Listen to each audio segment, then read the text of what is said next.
Okay, good afternoon. This is part two of day nine's videos to improve camera presence. Uh, I think I've been getting a little bit better. I can't tell if it's all related to my mood. When I'm in a good mood and I'm feeling good, I make good videos, and when I'm not feeling good, I don't. I, that's what it seems like. But I think I'm getting more comfortable on camera. And so these things are kind of maybe running their course, and probably by January I will probably stop them. But maybe these are like outlines for podcasts or something, but I don't know if I'll have time for that, but we'll see. Older kids were not rough with me when I was a kid. I wanted to talk about this because I was recollecting being a kid, and I remember that the older kids that were around me when I was growing up, they were not rough with me. I didn't experience that, rough and tumble thing with older kids, and I think a lot of people do, and or maybe they don't, I don't know, but like I thought this had an effect on me, being kinder to younger kids when I was growing up, and I think it turned me into a kind person as I got older, and just like the idea of treating younger generations in a kind way. And so I think that was a very formative experience for me growing up. And so, yeah, I wanted to say that. And we recollected. Now, the older kids would play tricks on me. Like, I remember a kid named Volley that lived next door, and he one day taught me to give the middle finger to people up to cars going up and down the street, and that meant have a nice day. And I did it to my mom as she was driving up the street, and we always have a good laugh about that. But kids were very nice to me. Older kids were pretty nice to me growing up. So I think that turned me into a kinder, gentler person as an adult. So that's good. Lakers want to get Dennis Smith Jr. And I think this could be a good move for the Lakers because Dennis Smith has some athleticism. I think he has a lot of talent at the point guard position that never really got realized in the NBA. But it, I don't know why they wait till midseason to do these things, but it should have been done before the season started. And the Lakers like to wait forever to make moves. They move like molasses. They're slow to make moves, and then the moves pass them by, and so. But they're fifth in the West right now, but not good enough to win a title. So I guess they want to just fill seats, I suppose, with what they got. I learned Spanish, ustedes es and tú eres, and I'm learning the difference between grammatically for saying you are in Spanish, and I have to remember that usted es and tú eres. So I learned that today. I'm learning a little bit every day. I like to learn a little bit at a time because if I try to put too much in my brain, I'll start forgetting, and it's better to learn a little bit at a time. I think that's how my brain works. The other thing I was going to talk about is the 2018 National Defense Strategy, and it is in this book right here, uh, War at the Speed of Light, and it's all about directed energy weapons, which is what schizophrenics and targeted individuals talk about. And they talk about crazy exotic weapons that are no longer really crazy and exotic, but there is like basically like people have amnesia or something, and they have like some sort of brain damage where they can only talk about things that are technologically back in the 1950s, And it's really weird, like you're schizophrenic because you're talking about stuff that's happening in 2025, and it's like the whole world is like stuck in 1950 and they're telling you you're crazy. And it's like, no, why would I be crazy because I'm talking about stuff that's happening in 2025, you know? So it's really weird.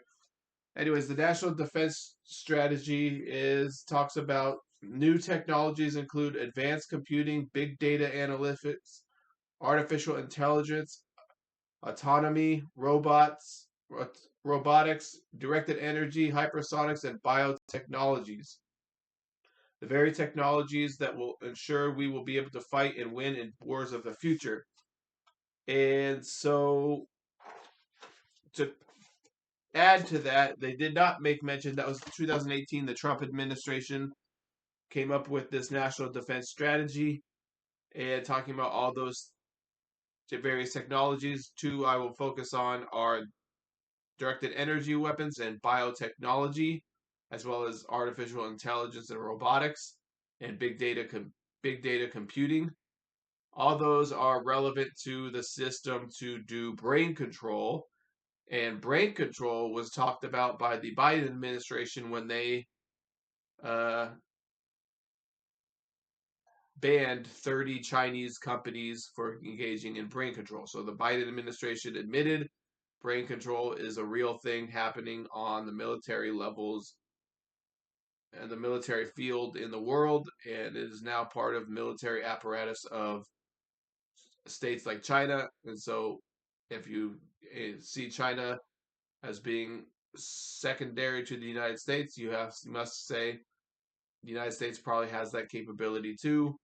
Personally, I've experienced it, and like I say, when you're schizophrenic, you talk about things that are happening in 2025, and everybody else is stuck in like 1950, and they did say you're crazy. That's not happening.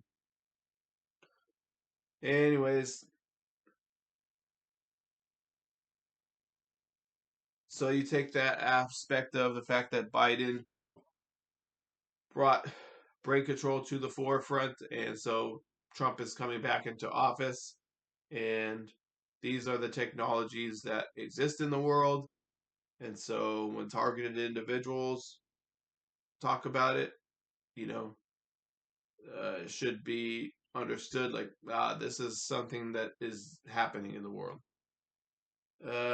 This in a separate book I was reading We Are Electric by Sally Adi, and this is the book here. We Are Electric. You can't really see it on the camera, but in this book, she was talking about a scientist by the name of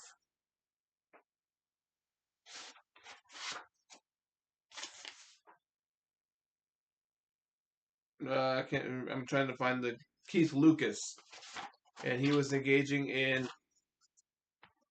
experiments with bioelectricity in the body back in the 1916s, like the teens of the 1900s.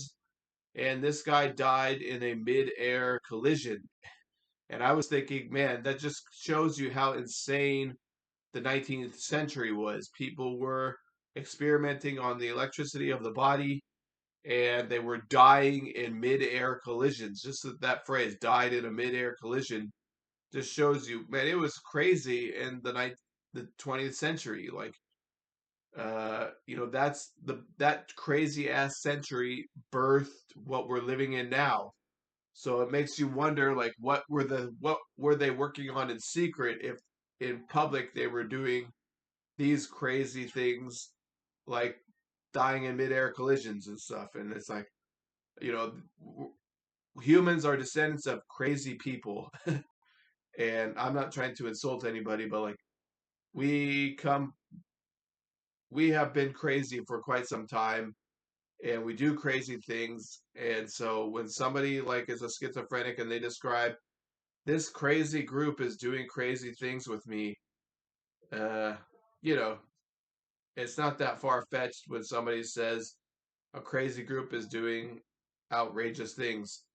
And this gets into the fact that like the schizophrenic reality, you're subject to a bizarre psychological warfare, and when you relay this psychological warfare, it sounds crazy to people because the propaganda matrix is again stuck in like 1950s, and it says, "Nah, this is the world as it is," and it doesn't let out this whole breakaway world going on. And so, I guess that's all I was talking about today. This is a short one. Uh, Oh, another thing I was going to talk about is I just started reading about the Socorro incident in my UFO book, and in this book, it discusses the fact that there was a French scientist, and I think Jacques Vallée, and he began working on a project with a scientist named Hynek, and they discovered UFO crash near them in Socorro, Mexico, and one of the guys believed that what was going on with these traveling before this incident, he was convinced that it was intertemporal, meaning it was time travel, and he thought the machines that people described in eyewitness accounts were that sounded more like intertemporal travel than they did sound like interstellar or intergalactic travel and stuff like that. So that's just a thought to put out there, and I'm gonna keep reading on that one. But I read that in my book this morning, so I don't really have definitive things to report on that. But that's what I'm reading right now, and I'll stop my thing because I think I'm digressing here. All right, all right, goodbye.